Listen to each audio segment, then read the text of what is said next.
Drew here, and the last time that we had new episodes of The Handmaid's Tale was August 14th, 2019. So I'm not gonna complain, I'm just glad to have new episodes, but I feel like the consensus online from the other reviewers that I just glanced briefly at headlines, I didn't actually read the reviews because I wanted to come into it fresh, but the headlines kept being something to the effect of, just end it already. Why are you dragging this out?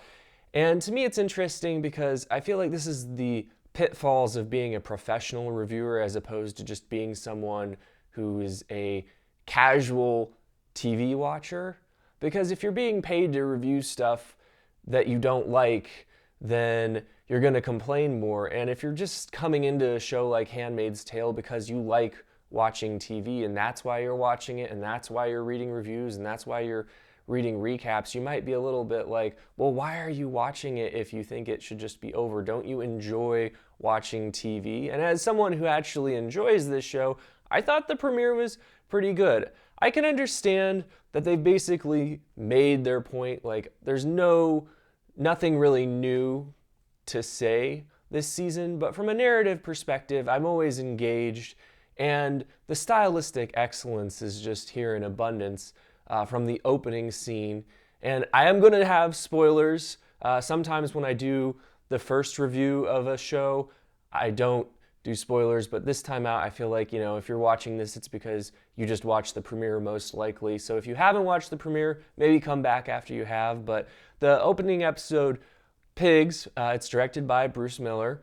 And you see the stylistic excellence of this show just from the opening scene, which just looked so good in 4K on my TV. I was really enjoying the cinematography. I feel like this show pretty consistently has either the best or the second best cinematography on television, depending on, what HBO shows are coming out in the given year.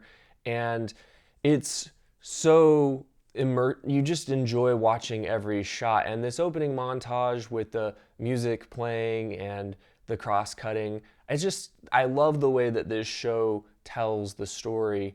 And even though, I think for some people it can be stylistic to distraction, to me, it just is very enjoyable. And this episode, of course, starts off following the events of last season with June and a bunch of the other handmaids on the run. And there was some, very tense scenes this episode. The scene where, of course, they're in this vehicle being transported and someone comes in to inspect the vehicle. That was a tense moment. The moment where June, as I said, the opening sequence was pretty riveting. And then the moment where they cut away from the music jarringly and, Janine is getting ready to cauterize June's wound with this hot hair iron, I was like, oh gosh. And of course, in typical Handmaid's Tale fashion, they didn't shy away from showing the actual cauterizing of the wound, although they did cut away eventually, but not quickly enough for me. I did not like that scene. But the most interesting thing this episode, from my perspective, some of the show I do feel is starting to feel a little bit stale. I'll give specifics in a moment, but I think that the most fresh thing this episode was the introduction of this new character, Mrs. Keyes, played by Mckenna Grace, who is 14, and I don't even know how old she was when they shot this. I need to do some research, figure out when they actually filmed this season, but obviously very talented actress. I feel like she's young, and you can see it at times in her performance because she's not the most convincing actress in every scene, but I really do feel like she brings a welcome presence here. And I think the character she's playing in typical Handmaid's Tale fashion is very interesting. That the handmaidens have ended up in this situation, I thought it was interesting how they didn't immediately explain to you the situation in the house, and they kind of let you figure out that Mrs. Keyes is kind of running things, and it seems as though her husband is elderly and senile and doesn't really know what's going on. And this creates an interesting dynamic because what I found most interesting about this character of Mrs. Keyes is that she wants to be in control. She's been this mistress of this house at a very, very young age. She's been the victim of sexual abuse and rape. And when you see this character at first, she's putting on this very, very strong front, and she's trying to act as though she's the one in charge, she's in control of everything. And this manifests itself in her being very, very controlling with some of the handmaidens. This comes out particularly strongly in one scene where she's trying to force Janine to eat pig, and Janine really doesn't want to do that because she had a relationship with the pig. And the realization during this scene, it dawned on me what was going on, is that it's a child play acting at being an adult in charge, and that she's in desperate need of mothering, because instead, being brought into this situation as a wife when she's way too young and she's still just a child, she hasn't had the time to mature. She hasn't had people in her life to help her mature.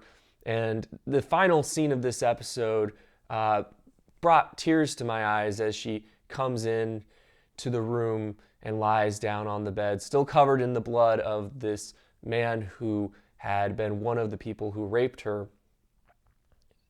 with her husband's consent, and then lies down next to June. That final moment to me was just an outstanding moment in the episode, and it really brought the emotions for me personally. I think that this season definitely feels like Handmaid's Tale does Mockingjay, which is not most people's favorite Hunger Games book. It was the one that I personally liked the best, but that's neither here nor there. But I wonder how far they can really go with this. I do feel like the show is trying to find ways to tell the same story, but also to break a little bit of new ground. And I'm not sure how much further they can go in the revenge thriller direction.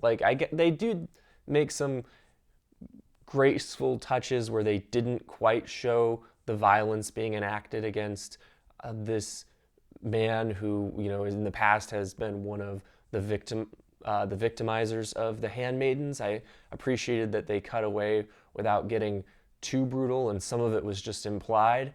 But I still feel like if this show goes in a direction where it's June leading the handmaidens in this attack on the Society of Gilead, I'm not sure how far they can go in that direction before this starts to feel like Inglourious Bastards by Quentin Tarantino. I feel like they have a fine line to walk there, and I get that there's some satisfaction in seeing them punish people who deserve to be punished, but I still question how far they can go in that direction before it becomes a little bit excessive. I think, one of the interesting things is that June, despite the fact that this show portrays the fanaticism of the people of Gilead in a negative light, it's interesting to me that June is still this religious person, and that she still believes in justice, as it comes out at the end of this episode, and that she thinks God is ultimately going to hold people accountable for what they have done. And her faith in the face of these circumstances, I think, is one of the ways in which the show tries to be even-handed. It was kind of a little bit of a respite this episode for June and the other handmaidens. You see them kind of enjoying being able to just enjoy a degree of freedom in this location. I feel like the logistics of this are a little murky. I'm like, could people really be living this way within Gilead? It's a little hard to stomach given what we've seen of Gilead in previous seasons. I kind of feel like it doesn't seem entirely believable, but I'll allow it because I'm just enjoying the story at this point. But otherwise, this episode, Joseph, Bradley Whitford, I feel that with him and with Aunt Lydia is where the show is in danger of really getting stale, because both of these characters have kind of outlived their purpose in the show, but because the actors have received such acclaim for their roles here and such awards attention, the creator of the show wants to keep coming back to these characters. And to me, I feel that this is a mistake. I feel that it would be wiser for them to just slowly fade them out and only bring them in occasionally for guest appearances, because I think that trying to find ways to keep Joseph and Aunt Lydia relevant is kind of a losing battle. It requires a lot of suspension of disbelief that they could be forgiven. I get that the show has always required that, like the fact that June got placed in a home after the events of season 2 was kind of hard to swallow, honestly. So I get it, but still, the fact that Joseph, thanks to the intervention of Nick, is going to have a role in trying to find a diplomatic solution to the fact that Canada has accepted like 86 children that were taken from Gilead. I think that this could be an interesting thing for the show to explore, but it's a little hard to believe that he would be allowed to do this given, what happened last season with his character. It's hard to fathom how he would be allowed to have this role. But again, I guess I'll just have to allow it. But this is where I have concerns that the show is going to struggle this season.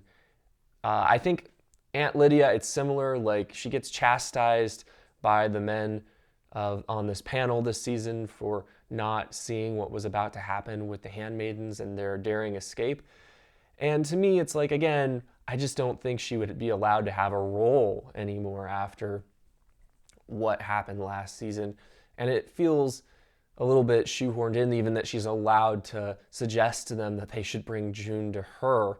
Like, why would they bring June to her? Why wouldn't they just kill June?